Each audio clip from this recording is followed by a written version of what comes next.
بسم اللہ الرحمن الرحیم۔ بسم اللہ الرحمن الرحیم، نحمدہ ونصلی علی رسولہ الکریم۔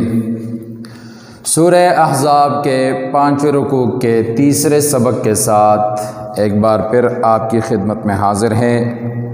آج ہم سورہ احزاب کے تیسرے رکوع کی تیسری آیت پڑھیں گے، جبکہ اوورآل سورہ احزاب کی یہ بنتی ہے آیت نمبر 37۔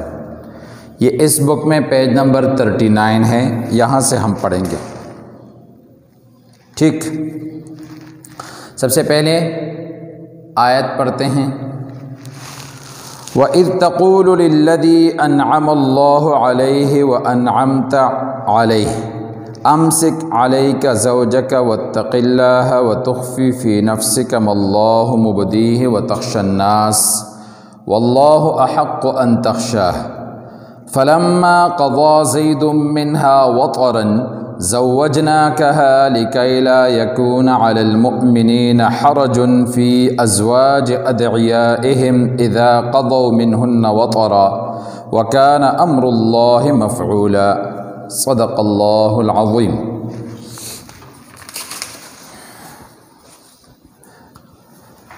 اس آیت کا پہلے لفظی ترجمہ کرتے ہیں، پھر میں آپ کو اس کا مطلب سمجھاتا ہوں۔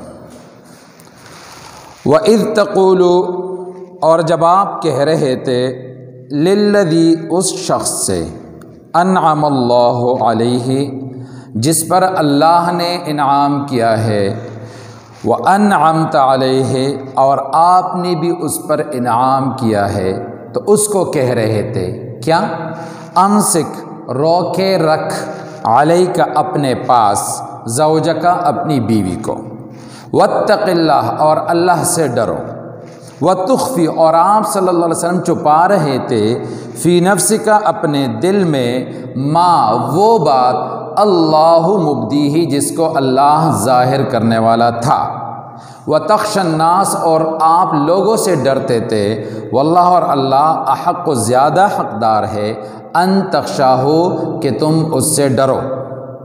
فلما قضا، پس جب پوری کی، زید نے، منہا، اس سے، یعنی اپنی بیوی سے، وطرن، اپنی حاجت، اپنا غرض، زوجناکہا، تو ہم نے تم سے اس کا نکاح کیا، تو ہم نے تم سے اس کا نکاح کیا، لِكَيْ لَا يَكُونَ، تاکہ نہ ہو، عَلَى الْمُؤْمِنِينَ، مومنوں پر، حرجن، کوئی تنگی، فی ازواج ادعیائہم، اپنے منہ بولے بیٹوں کی بیویوں کے بارے میں، فی ازواج ادعیائہم، ازواج کے معنی بیویاں، ادعیائہم کے معنی منہ بولے بیٹے، اپنے منہ بولے بیٹوں کی بیویوں کے بارے میں، اذا قضوا، جب وہ پوری کرے، منہن، ان بیویوں سے، وطرن، اپنی حاجت، وکان امر اللہ، اور ہے اللہ کا حکم، مفعولا، ہو کر رہنے والا۔ اچھا، اس سبق کا خلاصہ آپ کے سامنے ہم نے لکھا ہے، 2-3 باتیں ہم ڈسکس کریں گے۔ حضرت زید کا حضرت زینب رضی اللہ عنہ کو طلاق کے بعد پھر زینب رضی اللہ عنہ کے ساتھ آپ صلی اللہ علیہ وسلم کا نکاح ہونا، اور پھر اس نکاح میں حکمت کیا تھی۔ پہلی بات کی طرف آتے ہیں۔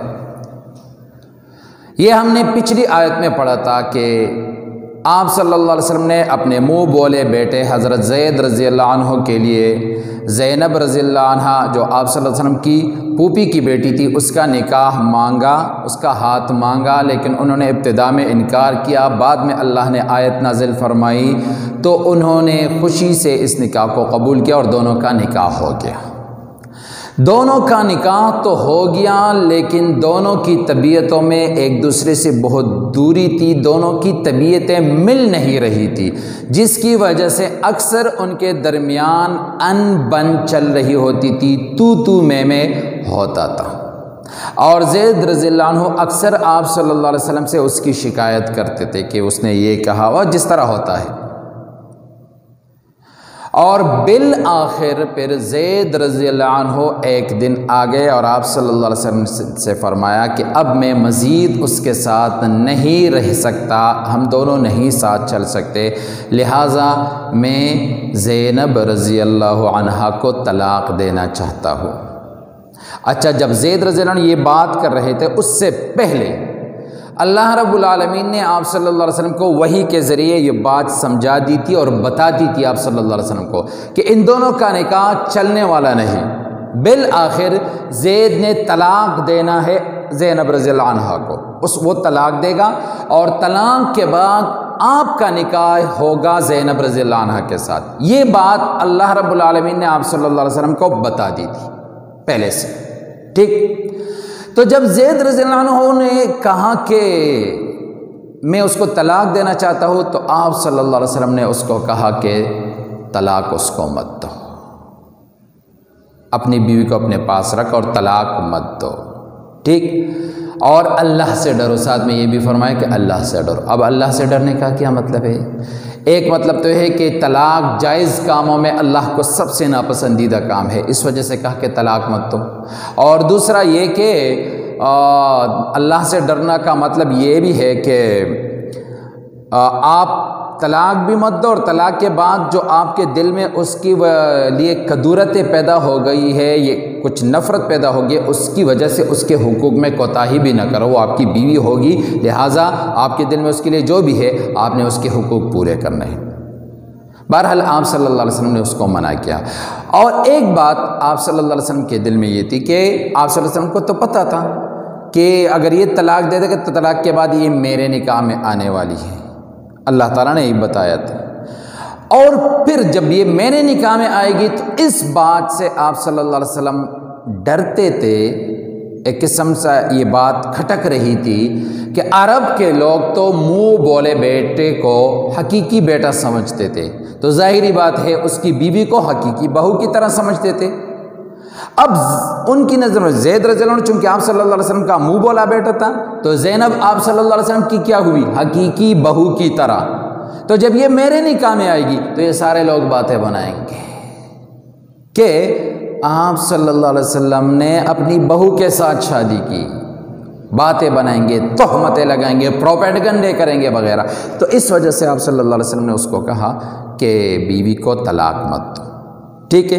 تو ایک تو ان آیتوں میں اللہ رب العالمین نے آپ صلی اللہ علیہ وسلم کو تھوڑی سی عتاب فرمائی کہ جب آپ کو یہ پتہ تھا، آپ اپنے دل میں یہ بات کیوں چھپا رہے تھے اور اس کو کہہ رہے تھے کہ نہیں اپنی بیوی کو اپنے پاس رکھ، اور آپ لوگوں سے ڈرتے تھے، حالانکہ آپ کو اللہ سے ڈرنا چاہیے۔ جب اللہ نے ایک فیصلہ کیا ہے تو اس فیصلے کے بارے میں لوگ کیا کہتے ہیں اور کیا نہیں کہتے، آپ کو ان کی کیا پرواہ۔ بہرحال زینب رضی اللہ عنہا کو زید رضی اللہ عنہ نے طلاق دے دی۔ طلاق کے بعد اللہ کے حکم سے پھر آپ صلی اللہ علیہ وسلم نے اس کے ساتھ شادی کی، زینب رضی اللہ عنہا کے ساتھ شادی کی، پہلے سے اللہ رب العالمین نے طے کیا ہوا تھا، ٹھیک ہے۔ لوگوں نے باتیں تو بنائی، وہ مشرکین وغیرہ نے۔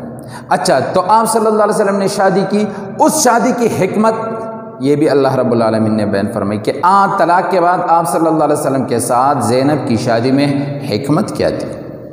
حکمت یہی تھی کہ عام مسلمان، اگرچہ اللہ رب العالمین نے فرمایا ہے کہ منہ بولے بیٹے وہ تمہارے حقیقی بیٹے نہیں بن جاتے، جب وہ حقیقی بیٹے نہیں بنتے تو ان کی بیویاں حقیقی بہویں نہیں بن جاتی، لیکن عرب معاشرے میں یہ کنسیپٹ صدیوں سے چلا آ رہا تھا۔ اس وجہ سے عام لوگ اپنے منہ بولے بیٹوں کی متعلقہ بیویوں کے ساتھ نکاح کرنے میں ہچکچاہٹ محسوس کر رہے تھے کہ یار یہ تو لوگ کہیں گے کہ حقیقی بہو کے ساتھ شادی کی، یہ کیا ہوگا کیا نہیں ہوگا، تو مسلمان وہ جھجک محسوس کر رہے تھے۔ تو اللہ تعالیٰ نے فرمایا کہ آپ صلی اللہ علیہ وسلم کے اس نکاح کی حکمت یہ ہے کہ مسلمانوں کو وہ جھجک اور وہ ہچکچاہٹ ختم ہو جائیں گی جب وہ دیکھیں گے کہ آپ صلی اللہ علیہ وسلم نے اس کے ساتھ شادی کی، تو پھر ہمارے لیے اس میں کیا معنی ہے۔ لہٰذا وہ جو جھجک محسوس کرتے ہیں اپنے منہ بولے بیٹوں کی متعلقہ بیویوں کے ساتھ شادی کرنے میں، وہ جھجک ختم ہو گئی۔ یہ اس نکاح کی حکمت۔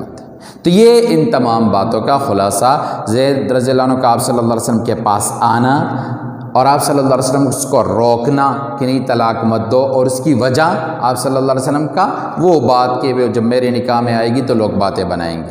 پھر اللہ کی طرف سے عتاب آنا کہ آپ لوگوں کی ڈر کی وجہ سے یہ بات چھپا رہے تھے، ٹھیک ہے، جب زید نے آپ کو کہا تو آپ یہ بات چھپا رہے تھے اور اس کو کہا کہ انہیں اپنے پاس رکھ۔ آپ کیوں چھپا رہے تھے؟ لوگوں سے ڈر رہے تھے، حالانکہ اللہ سے ڈرنا چاہیے، اللہ زیادہ حقدار ہے کہ اس سے ڈرا جائے، لوگوں کی کوئی پرواہ نہ رکھیے۔ اور پھر اس کے بعد زینب کا آپ صلی اللہ علیہ وسلم کے نکاح میں آنا، اور اس نکاح کی حکمت اور فائدہ کیا ہے وہ سارا کے سارا ہم نے بیان کیا، اور یہی آج کے سبق کا خلاصہ ہے۔ ٹھیک، اب ذرا آپ دوبارہ ترجمہ سنیے۔ وَإِذْ تَقُولُوا، اور جب آپ کہہ رہے تھے، لِلَّذِي، اس شخص سے، أَنْعَمَ اللَّهُ، جس پر اللہ نے انعام کیا ہے، وَأَنْعَمْتَ عَلَيْهِ، اور جس پر آپ نے انعام کیا ہے، اس سے مراد زید رضی اللہ عنہ۔ اللہ تعالیٰ نے فرمایا اللہ نے بھی اس پر انعام کیا ہے اور آپ نے بھی اس پر انعام کیا ہے۔ اللہ نے کیا انعام کیا ہے؟ نمبر 1، اس کو اسلام کی توفیق دی، اس کو آپ صلی اللہ علیہ وسلم کی آغوش میں دے دیا، یہ اللہ کی طرف سے انعام تھا۔ اور آپ صلی اللہ علیہ وسلم نے اس پر انعام کیا ہے؟ ایک تو اس کو غلامی سے آزاد کروایا، دوسرا اپنے بیٹوں کی طرح اس کی تربیت اور پرورش کی۔ بڑے بڑے معزز صحابہ کرام بھی آپ صلی اللہ علیہ وسلم کے ساتھ اس تعلق کی وجہ سے اس کی عزت کرتے تھے اور اس کے لیے کھڑے ہوتے تھے، تو یہ آپ صلی اللہ علیہ وسلم کا اس پر انعام تھا۔ تو بہرحال اللہ تعالیٰ نے فرمایا وہ شخص جس پر میں نے بھی انعام کیا اور آنے بھی آپ صلی اللہ علیہ وسلم نے بھی انعام کیا، آپ اس کو کہہ رہے تھے، کیا کہہ رہے تھے؟ امسک، روکے رکھ، علیکا، اپنے پاس، زوجک، اپنی بیوی کو۔ جب اس نے طلاق دینے کا کہا تو آپ نے اس کو کیا کہا کہ اپنی بیوی کو اپنے پاس روکے رکھ، اور ساتھ میں یہ بھی کہا واتق اللہ، اور اللہ سے ڈرو۔ ٹھیک، اور آپ نے آگے اللہ تعالیٰ فرماتے ہیں وتخفی، اور آپ چھپا رہے تھے، فی نفسک، اپنے دل میں، ما، وہ بات، اللہ مبدیہ، جس کو اللہ ظاہر کرنے والا تھا، یہ بات آپ چھپا رہے تھے۔ اس بات سے کیا مراد؟ زید کا طلاق دینا، طلاق کے بعد زینب کا آپ صلی اللہ علیہ وسلم کی نکاح میں آنا، یہ بات اللہ تعالیٰ نے ظاہر کرنا ہی تھا، ایسا ہی ہونا تھا، آپ اس بات کو دل میں چھپا رہے تھے، حالانکہ آپ کو اللہ نے بتایا تھا۔ وَتَخْشَى النَّاسَ، اور آپ لوگوں سے ڈرتے تھے کہ لوگ باتیں بنائیں گے، واللہ، اور اللہ، احق، زیادہ حقدار ہے، ان تخشاہ، کہ آپ اس سے ڈرے۔ بہرحال آگے اللہ تعالیٰ اپنا فیصلہ سناتے ہیں نکاح کا، آپ صلی اللہ علیہ وسلم اور زینب کا۔ فلما قضا، پھر جب پوری کی، زید نے، منہا، اس سے، یعنی زینب رضی اللہ عنہ سے، وطرن، اپنی حاجت، یعنی ان کا تعلق ختم ہو گیا، اب اس کا کوئی غرض اس کے ساتھ نہیں رہا، کوئی واسطہ نہیں رہا۔ زوجنا، کہا ہم نے تمہارے ساتھ اس کا نکاح کر دیا، زوجنا، ہم نے نکاح کر دیا، کا، تمہارے ساتھ، ہاں، اس کا، بالکل ورڈ بائی ورڈ ترجمہ کر دیا میں نے ایک ایک لفظ کا۔ اور زوجنا، کہا ہم نے تمہارے ساتھ اس کا نکاح کر دیا، ہم نے زینب کو تمہارے نکاح میں دے دیا۔ آگے کیوں؟ اس کا فائدہ کیا ہوگا؟ لِكَيْ لَا يَكُونَ، تاکہ نہ رہے، عَلَى الْمُؤْمِنِينَ، مومنوں پر، حرجن، کوئی تنگی، کوئی رکاوٹ، کوئی ہچکچاہٹ، کوئی جھجک، کس چیز میں؟ فی ازواج ادعیائہم، اپنے منہ بولے بیٹوں کی بیویوں کے بارے میں، جب ان کے منہ بولے کی بیٹوں کی بیویاں ہو اور وہ بیٹے ان کو طلاق دے دے اور یہ ان کے ساتھ نکاح کرنا چاہے، تو ان کی نکاح کرنے میں جو وہ جھجک محسوس کرتے ہیں نا کہ یار یہ کس طرح نکاح کروں گا، تو میرے منہ بولے بیٹے کی بیوی ہے، وہ ہچکچاہٹ ختم ہو جائے، وہ جھجک ختم ہو جائے۔ یہ اس نکاح کا، آپ کے اس نکاح کی حکمت اور فلسفہ ہے۔ لِكَيْ لَا يَكُونَ، دوبارہ سنیں، تاکہ نہ رہے، عَلَى الْمُؤْمِنِينَ، مومنوں پر، حرجن، کوئی تنگی، فی ازواج ادعیائہم، اپنے منہ بولے بیٹوں کی بیویوں کے بارے میں، اذا قضوا، جب وہ پوری کرے، وہ منہ بولے بیٹے پوری کرے، منہن، اپنی بیویوں سے، وطرن، اپنا غرض، اپنی حاجت، وکان امر اللہ، اور ہے اللہ کا حکم، مفعولا، ہو کر رہنے والا، اللہ جس کام کا فیصلہ کرے وہی کام ہوتا ہے۔ وآخر دعوانا ان الحمد للہ رب العالمین۔ اللهم انفعنا بما علمتنا وعلمنا ما ينفعنا وزدنا علما